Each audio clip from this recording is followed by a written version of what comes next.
Hello, my sweet lady, Denise Ramon. How are you? Doing well, thank you. How are you? I'm good. And she's at deniseramon.com, which will be in the description box. But Erik, I want to say I love you. And how are you doing? He says, "I love you, Mom," and he says, "I'm doing well." He says he didn't say well. He says, "I'm doing really good." He says, "I'm here to support you, and I'm here to support." He's telling and support me. He's saying, Yeah. Yeah, because this is a very difficult subject that not a lot of mediums would, you know, jump to and say, me, let me do it.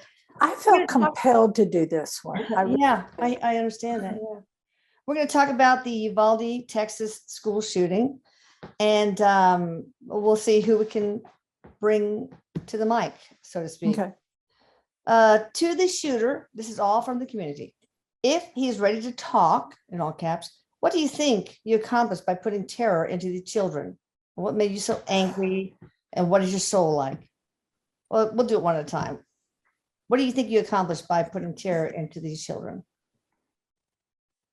Erik says he's ready to talk, and I have a client that helps cross people over who do things like this. Mm-hmm. And he did check in and said that all the kids crossed over, but the shooter was not. So he helped cross the shooter over, and he does these kind of things. And I think he lives in Tennessee or Kentucky, I think. Okay. So Erik he has this essence of him, like his energy, so to speak. I don't see him per se. Okay. But Erik says, and that has to do with a lot of the dynamics of why he's with me and not there. So Erik, Erik's telling me he'll fill in when I'm not connecting with him. Okay. He says,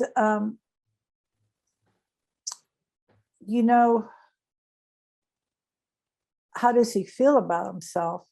He said, of course, he says he was traumatized. He just, it's like he was in shock that this was a result of him.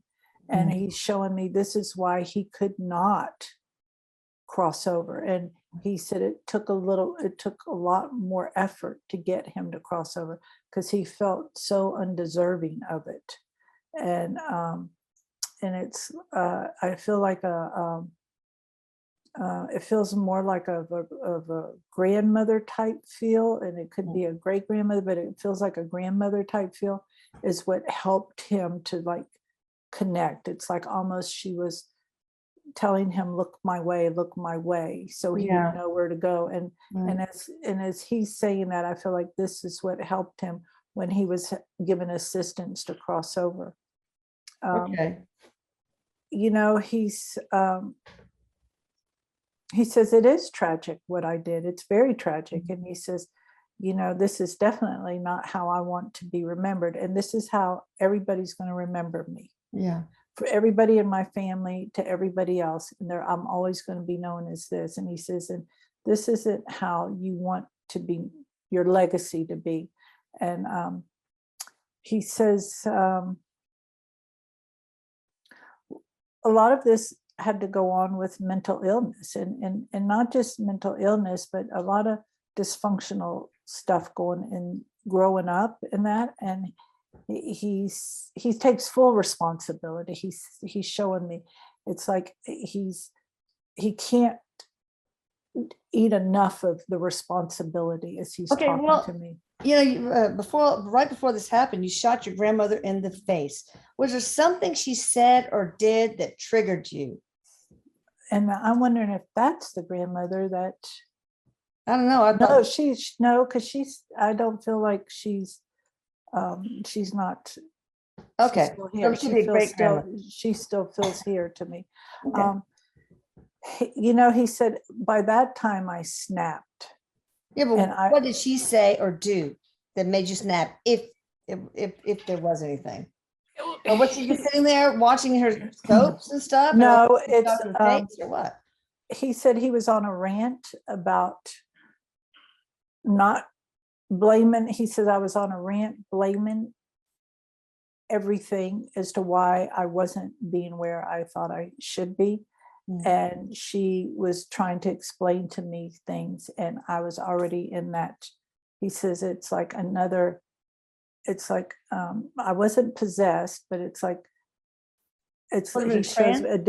yeah, like a disconnect from himself, and because he had already, this was his plan to go do this. So your And grandmother didn't say or do anything like you're a piece of shit or say anything that just triggered you? no, Good. it's almost like she was trying to tell me, like, well, there's reasons why you're not where you are, and trying to like Help him. show Right. and to let him. He said it's like she was trying to let me know that it was all because of me, like I'm the one that he's showing me books, so I guess it's school books, like why he didn't do well in school, why he had trouble, and how, and I feel like she was also trying to tell him to just calm down, like calm Yeah. down. And because he's showing me like with a wet washcloth to, like, maybe she was trying to tell him to calm down, wipe him or something with that. So how did you feel after you shot her in the face? Were you He alarmed? said Or- it gave him the momentum, and he says not people are not going to want to hear this, but it gave him the momentum to continue where he was going.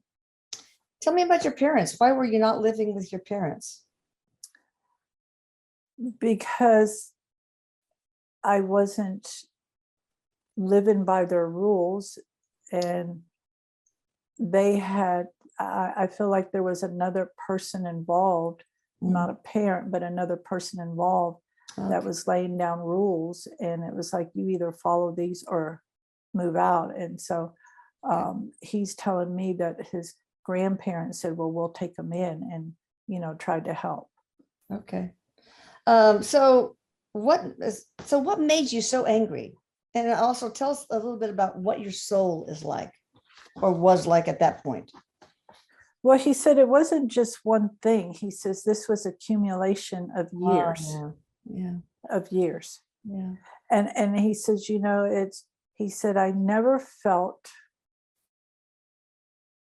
I never really felt like I mattered or like I was important. It's like, I just never felt that. I never, and he goes, and I'm not blaming my parents or anyone else. He goes, I take full responsibility, but I just didn't feel like, I always felt like every time I walked into the room, the light never turned on. And he said, there was a lot of, there was, he grew up, he says, in a dysfunctional family, as we put it. Yeah. But there was mental illness there. And I feel like something happened to him when he was a young boy, like under the age of 12. Well, what was that? Because I grew up in a dysfunctional family, but I didn't do that. He says, you're right. And he says, but there was something stronger in you that kept you from not doing things, that kept you from not wanting to kill your father or your mother. Yeah. For him, I don't feel like he had any of those bricks to put together at all, or at least he says I couldn't find those bricks. Do you feel like you just weren't loved, that you didn't belong? And if so, is it really true? Or is it just your perception? He said at the time it was my perception. It's like I wasn't important enough or whatever. And I don't feel like and he says he doesn't want to talk bad about anyone in his family because they already are having enough of that, because he says people are really pointing the fingers and all of this. But he said, my mother was young and she barely knew how to parent herself, which I don't feel like she had parenting skills to go by. Yeah. And he says, it's just, there was nothing was together. He said nothing was together. We Yeah. weren't. Cohesive unit. Yeah. Yes, that's what he's saying, is cohesiveness. It just wasn't together, even though family was real big, but there was nothing, all the pieces to our puzzle didn't fit one another. Do you think, now looking back, do you think your mother loved you? Do you think your grandmother loved you? Do you think your father loved you? He said, Huh. now, he goes, "Not being from where I am right now," he says, yes. Okay. They loved me the best that they could show, Yeah, is figured what you he could said. say that. Yeah, yeah. All right, now, to Shooter, was there something that could have changed your action so that you didn't carry through what you did? And he says, well, and this is not having, and he says, this is not going to go well with some people, but not having access to these guns. Yeah, yeah, He said, not having access to them. right. And he says, yeah, it's like he shows me he could have got other guns, but this one was powerful, and it was doing what he wanted to do. And he says what he was wanting to do was let people see his pain, because Oh. nobody saw his pain. And when he says that, I said, did you think of their pain? And he said, in that moment, no. Wow. So when you bought these guns, were you just buying it because, well, I want some guns, or did you buy them planning what you were about to do? He says, when I bought them, I wasn't planning to do exactly what I did, but his plan was to, his anger is what purchased those guns. Oh, yeah. His anger is what did it, because he saw excitement in what the gun could do. Yeah. He Okay. did. I feel like he had plans to do some kind of destruction. And he said, some of the early signs of this, I feel like the awareness wasn't there on the parental side, was, he did cause harm to animals, he said, when he was younger. And that went left undiagnosed and stuff. He says, but you have to remember, it's hard to get help like what I was needing. He's saying it was hard for that to happen. Of course, when you're in the lower socioeconomic Yes. strata, and also just rural, it's very difficult, especially with a dysfunctional family. And they don't know the words to use to say, Yeah. listen to my voice. Yeah. They don't have the words. So, yeah. Did the victims and shooter of this tragedy sign up for this before they reincarnated in this lifetime? And Erik was talking to me about this before we started, and so all of the children signed up for an early exit. Oh. But it wasn't signed up for this particular situation. But what happened is that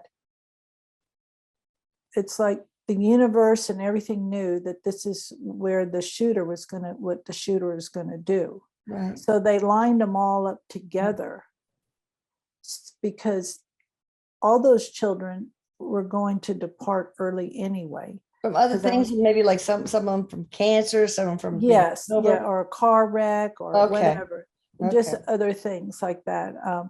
I feel like there was a few in there that even signed up. Like this was one of the things they signed up for, was like sex trafficking or something like that.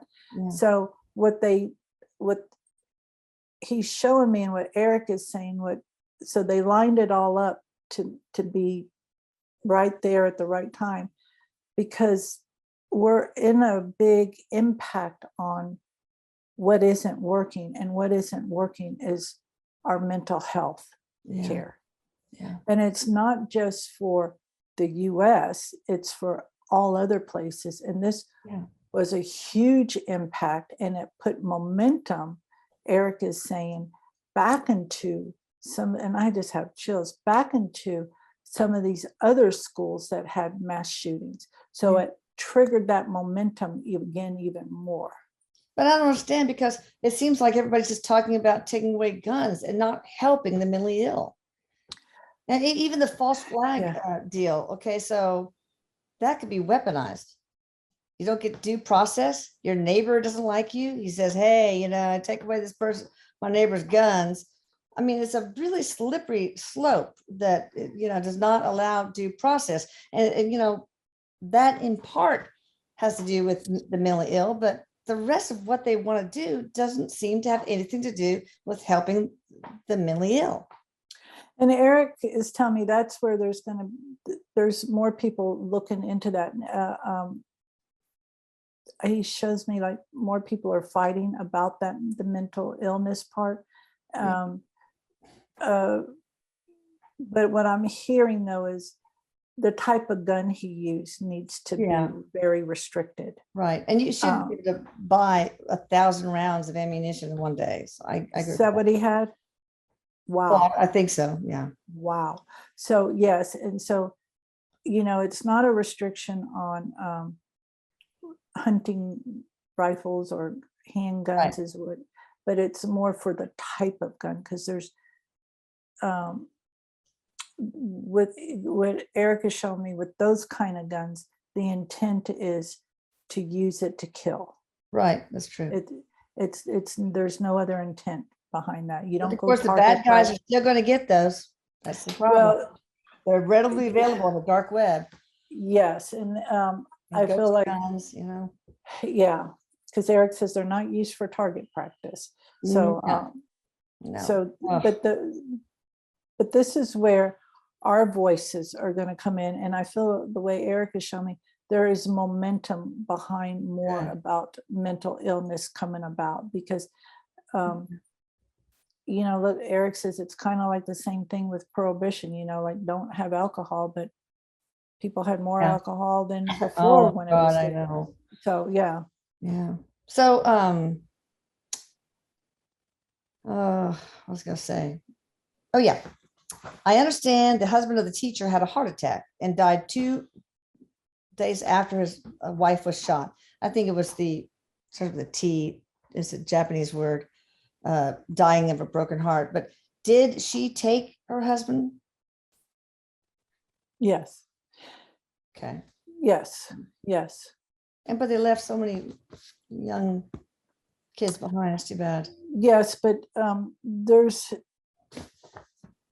Erik is telling me, yes, they did leave 4 kids. And as a matter of fact, one of them goes to school where my daughter goes to college. But they did a GoFundMe page, Erik is saying, and it exploded.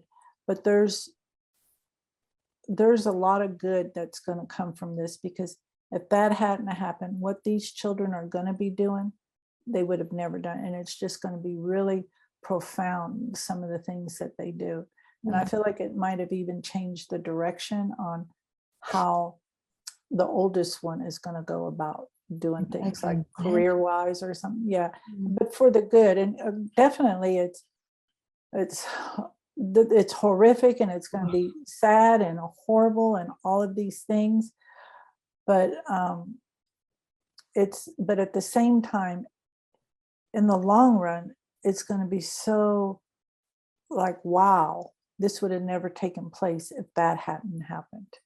Well, one thing I've always been a proponent of, I'm on shaking ground because I'm not sure if it would work, but is to regularly do just standardized psych evals on kids starting in elementary school all the way through high school at regular intervals, so that you don't see these people dropping, falling through the cracks. Would that have stopped? Would they have been able to find you and help you if that had happened, Mr. Shooter? He says it's possible. It's possible. Erik says they're going to have to revamp the healthcare part, because there's not enough people to really look at the findings, so to speak, and take action on them. So they're going to have to redo that. But he says, Mom, that is a great idea, because then what you start catching in elementary school are some early signs of neglect, or some that Abuse.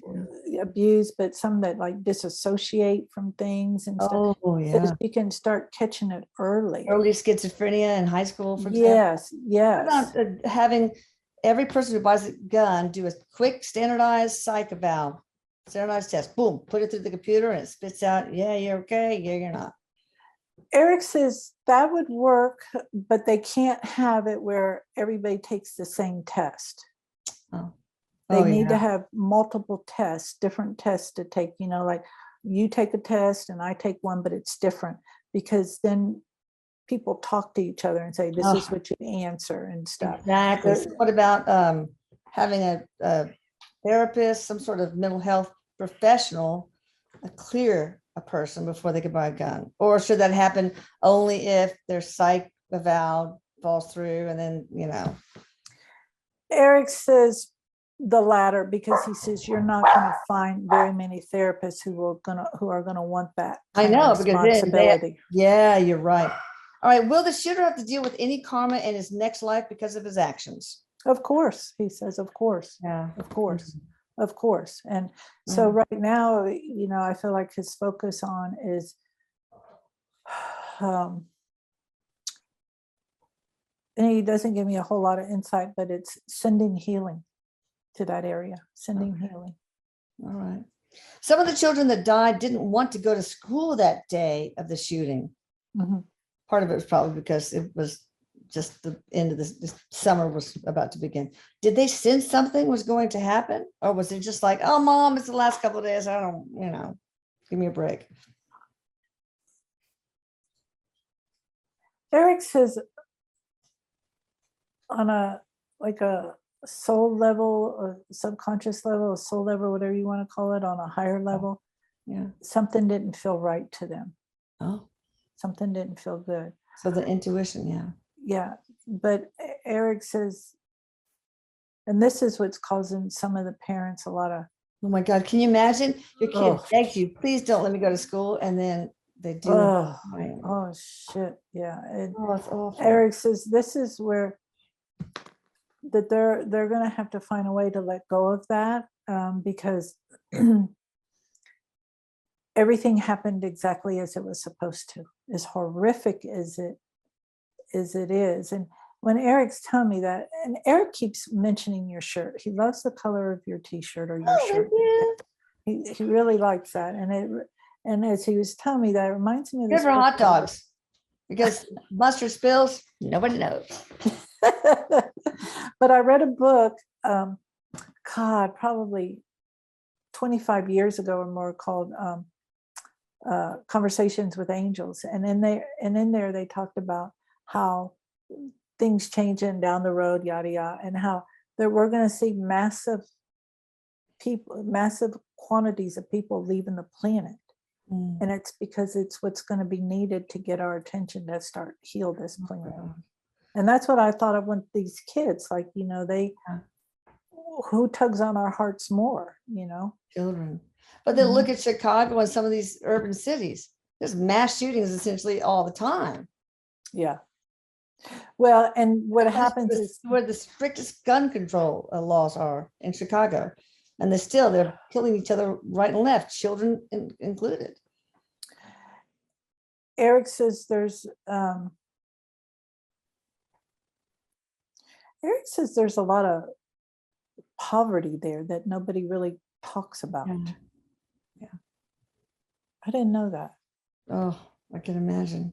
And gangs and that's what he said. There's a concentration. fathers. There's a lot of concentration of gangs and stuff there. And no father figure. Yeah, it's heart-wrenching. Yeah. Has the shooter or any of the victims had any past lives in which they had played out similar roles? Good question.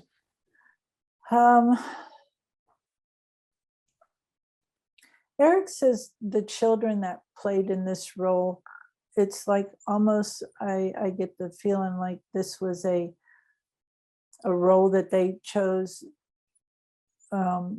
because they earned that status, their vibration, their frequency, or whatever was pretty up there. Not that some people want to say old souls, but I just see, like Erik has shown me, their energy, their frequency, was a little more elevated, Yeah. higher dimensional type feeling. And so they did this because this is kind of like in a sense, a hard one to do, but there's a lot of growth in it. What they do with it. Did any of them suffer, or was it pain free? Just like left their bodies before they really could feel anything. Eric says there was Including the shooter.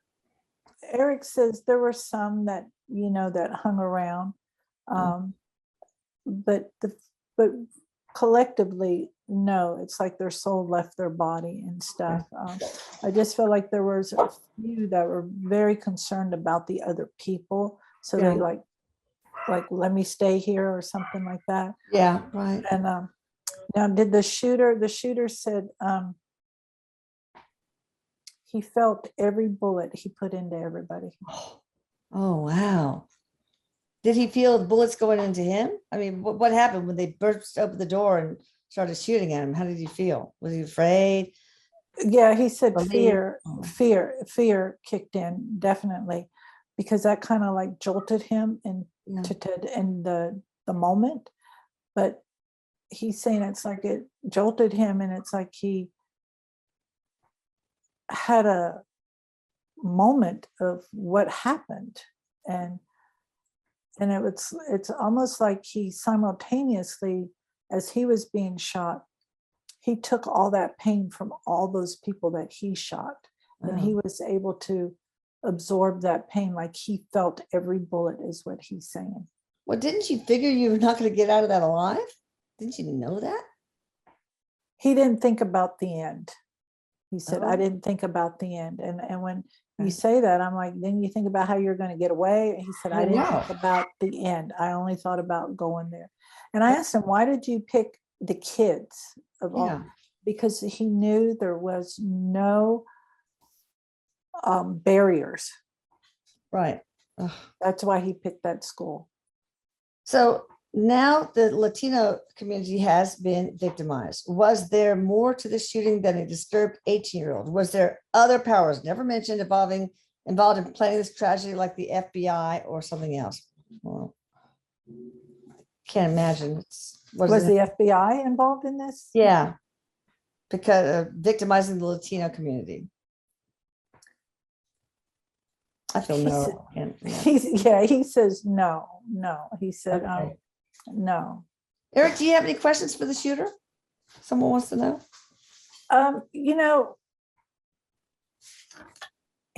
Erik says he finds it interesting that he like absorbed all the bullets. I feel like the pain when that happened, and Erik is like asking him like, well, why did you do that? And he said because that's the only thing he could do. And that's the only thing he could do to move forward.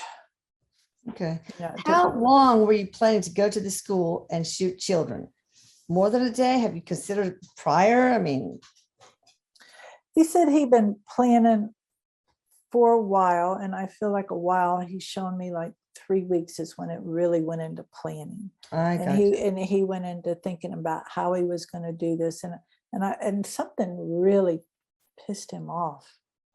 What was the last straw that broke the camel's back? I heard that it's because he didn't graduate, but he's telling me he wasn't going to graduate anyway. Yeah. So it's almost the way he says it, it's like it's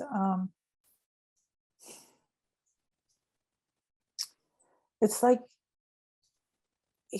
confirmation that he was a low life. He was no good, and he wasn't anything. Because he didn't graduate? Yeah, but he says he wasn't going to graduate anyway with his class because he didn't show up a lot of the times. And you were bullied or teased a lot for some speech impediment, which is awful. So did that contribute to some degree? Well, he said that, and my home life, different, not having the clothes or the shoes or that kind of stuff, just not being, having the today stuff. And then, I just don't feel like, of course, he's not blaming his parents, but I just don't feel like he had the support No, clearly not. to push him or to guide him, not push him, but to guide him forward with a speech issue, like not getting speech therapy, not Right. and guiding him in a direction. And he's also saying, and using his strengths. I feel like he was a very creative, artistic individual, the way he showed me. And nothing was pushed in that, like giving them art classes, because they couldn't, Yeah. because they just, So and how I do you feel like think people that, finances were a big issue. do you think do you know whether these people who bullied you or teased you feel bad and partly responsible for what eventually happened? Not everybody, but I do feel like there is a lot of chitter chatter around that kind of stuff going on, because Yeah. I haven't read anything on this, but I feel like they're really dissecting this to see what really went on. Yeah, I can imagine.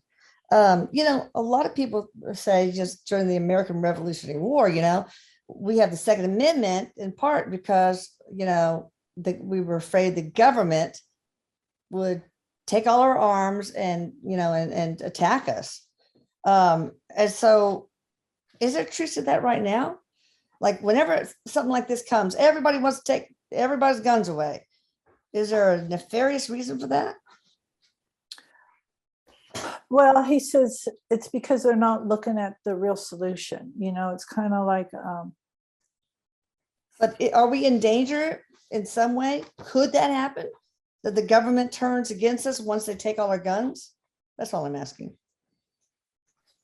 Erik says that's always a possibility, but that's not going to happen. Okay. Was this a total act of free will? How can we prevent something like this from happening again? Well, we'll talk about gun laws and stuff, but was it a total act of free will on the part of the shooter? Yes. Okay. It was free will that he did it, but I also feel like, but when you say that, the shooter shows me and Erik stands behind him, it was free will, but it was mental illness. So somebody like you or I would not ever do that. I mean, and Erik says, like I have been like so angry at somebody where I just want to pinch their head off, but never would I act on a violent thing. What mental illness did he have? Was he bipolar, schizophrenia, anxiety, depression, major depression, anything specific? Well, Erik says definitely depression and his self-esteem. Sociopath. Erik says, I don't feel schizophrenia, what Erik is showing me. I feel like it would be more like borderline bipolar, but disassociation as well. Yeah, okay. Yeah, it sounds like it. Wow. What was the larger message or effect on the collective? What was the larger message? Yeah, or effect on the collective from this horrible experience. Lucas. Erik says that just talking behind a podium isn't going to hold water anymore, because we get on the bandwagon. Yeah, this is that. And Erik says, we're just all just chitter chattering and nothing gets done. And right. We need to help the mentally ill. God, and Erik says, this is really, there are people in the government, so to speak, or who in politics, I guess would be a better word, that are going to be working towards this and looking at, let's look at this a little bit deeper. It's not just about take the gun away or take the guns away. There's something more into this. And I feel like has been it like ripped the scab off of the wounds Yeah. of many other people again. Yeah. And so Erik says the momentum is really behind that I again. hope so. Okay, this person asks or states, my observation is that today's children lack school and parental discipline. Is that true? They lack school. School and parental, I mean, basically discipline from parent or school. Well, of course they lack, Erik says. Not everyone. Of course they, right. Of course they lack parental discipline in that, but it's like you got to go back into why they're not getting the parental discipline. Yeah. What Right. is it? What creates a vacant home? Even though you have two parents home or one parent, what creates that to where it's vacant for them to not be there? Yeah. And Erik says this is really falls into, and we won't go into it too much, but this really falls into, what do you call it? Planned Parenthood. Mm-hmm. That's a lot, and he says, they're real quick to, also give people in low income areas like money or housing just to get by, but they don't really give them what they're really needing. And some of that is education, not maybe education as in a 4-year degree, but education and Some sort of trade, anything. and education and Hope. Erik says Hope. more awareness, like this isn't okay, because Yeah. when you beat your child, this creates this. When you leave them home alone with two small siblings, this creates abandonment and blah, blah, blah, because they don't know, because it's generational. And I feel like what went on with this young man, I feel like his mother and his father didn't have parental guidance in that very much either. Yeah. The family unit has just deteriorated so much. And maybe we need to focus also on that, because that could be the root of mental illness. Well, that definitely. And also too, Erik says, that's been part of some of the engineering is to keep us separated. Yeah. That's too. And also we tend to be a lonely, separated society. Nobody knows their neighbors. People don't have friends. Kids don't play with each other in the yard like I used to do with my siblings. So that's a problem. We're just disconnected. We're not a collective anymore. But we're getting there, and stuff like this that happened at Uvalde and other things to this degree, and things that happen in other parts of the world, it is bringing an awareness to us. He says like it's cracking open our heart even more. Yeah. And so this is bringing an awareness. It's just slow to go. That's true. Bye. I love you. Yeah. Yeah, she's here. No, go home with Lucas. Okay. In other afterlife interviews, others have said that they were suddenly standing next to their body. Since this was such a sudden and quick death for the children at their transition into the afterlife, were they met by someone, either loved ones or angels, and given an explanation as to what happened? I mean, it would have to be such a shock for these children. Yes. And Erik says that there was a lot that like were standing around, so to speak, because it was a shock. But there was, I feel like there was some very strong, I feel like angelic energy, but I feel like even stronger than that around to like care for them, Yeah.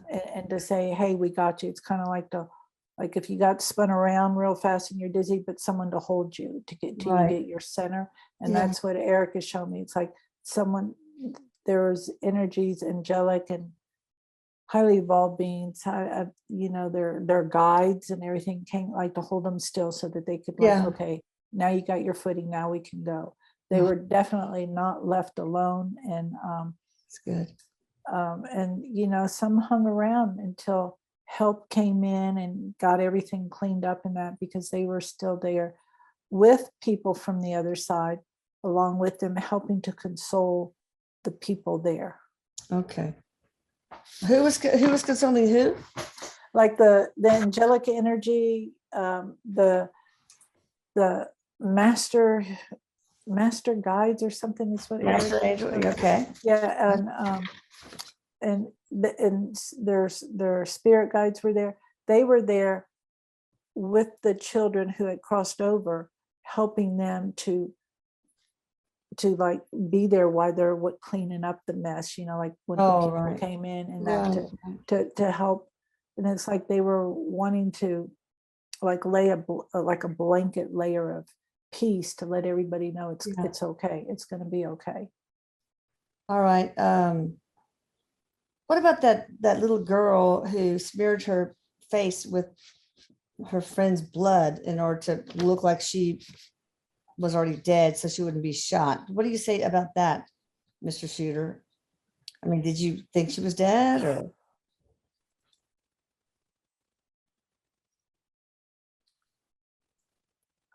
He says he doesn't remember seeing that, but when he was doing that, but you're definitely looking to make sure nothing moves when Right. you're in that state. So that he says that would have made a difference. And this is something Erik is saying. This child's parents are going to make sure that she gets the health care that she needs, the mental health care. She's got to have PTSD and survivor. Oh, gosh. Jesus. Oh my God. Yeah. And, so this is going to strike things, because they're survivors, because a lot of them have that survivor's guilt and stuff. Absolutely. Did you see any heroics, especially with the teachers, the two teachers that died, for example? Shooter? Did he see them? Yeah. Did he notice any acts of heroism? Of course he did, of course. And what he saw was people, what he saw was people responding to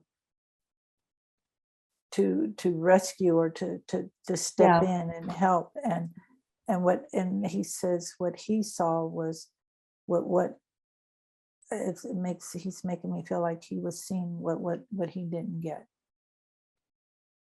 Okay. When that was happening. But he said yes, he saw that, and it just kind of, he said it angered him more. And yeah, but I'm like, Jesus, like, didn't that trigger you? And he said he says, and he's not saying this like so lighthearted, but when you do something like that, there's no point of return. Yeah, that's true. Will these shooting, what did you think about the way law enforcement responded or didn't respond for 70 something minutes? Erik and the shooter, I would like you to give your input on this.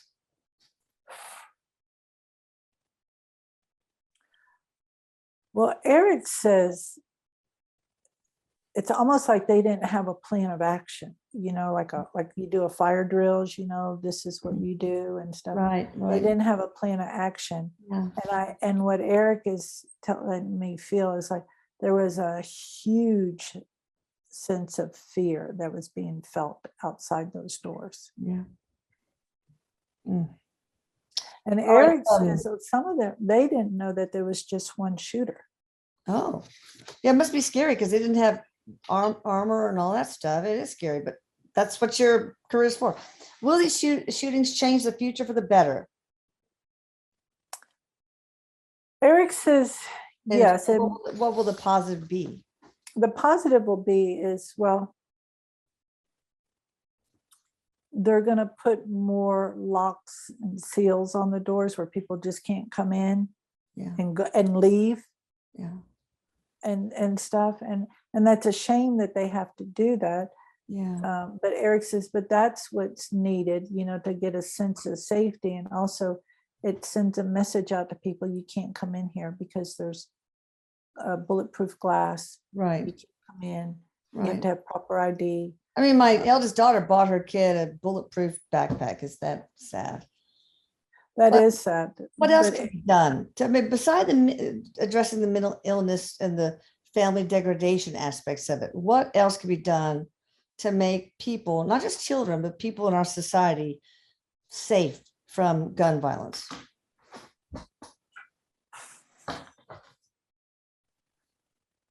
Erik or the shooter can answer this one. Erik and the shooter are in sync with this. Stop having so many violent video games and Yeah. Yeah. shows. The shooter says that desensitizes us, I know. and we keep having more and more and more, and people like to watch them. I don't. I If the don't school either. provided classes helping kids to deal with stress and anxiety, would this help prevent this kind of violence?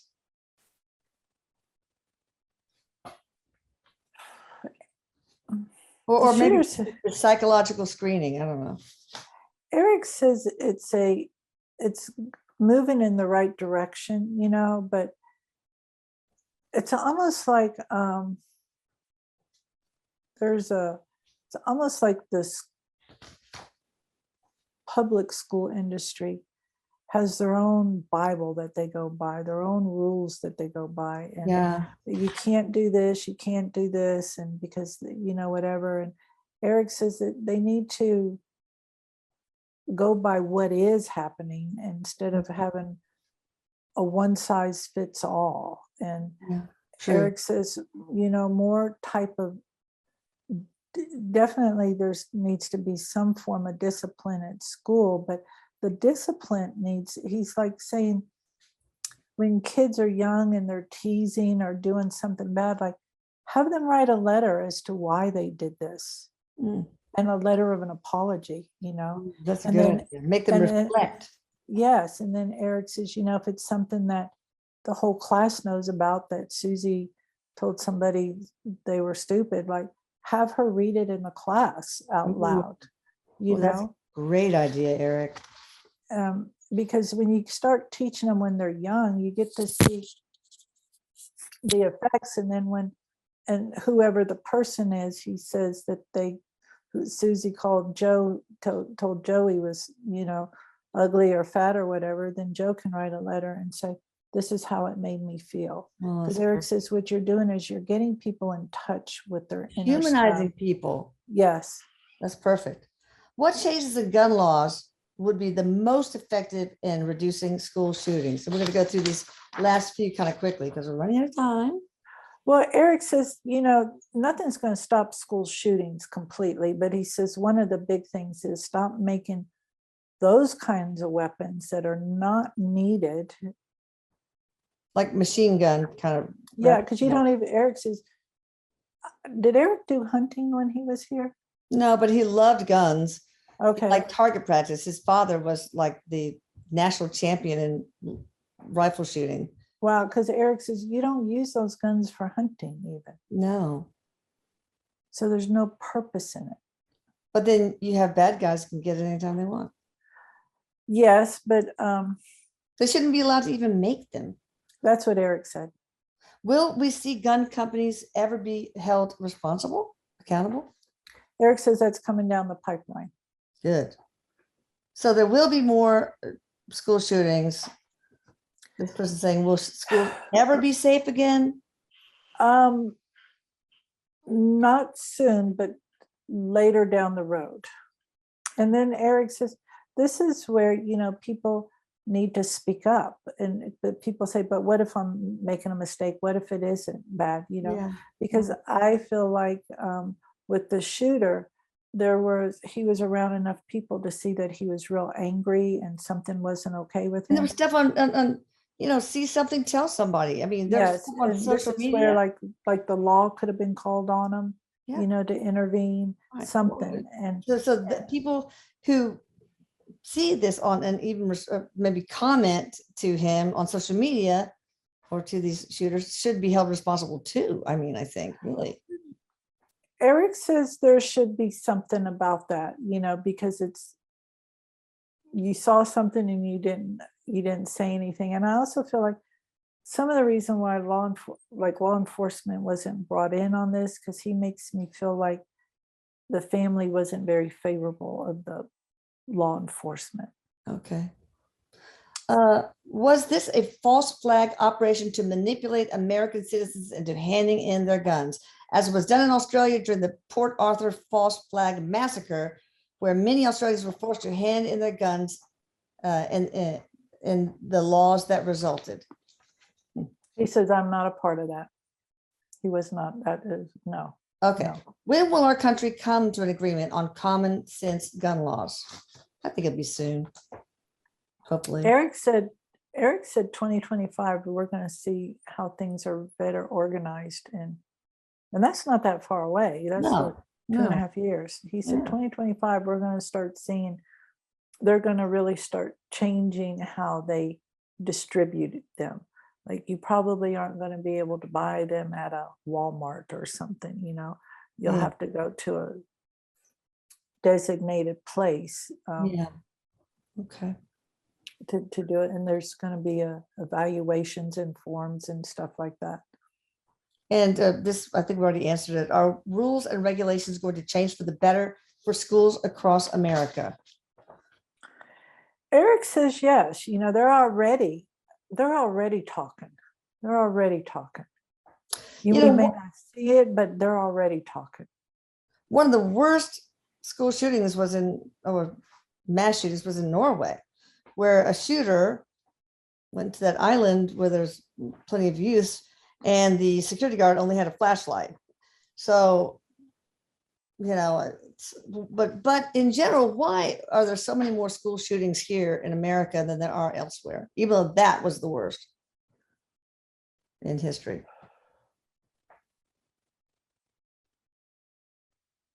Erik is saying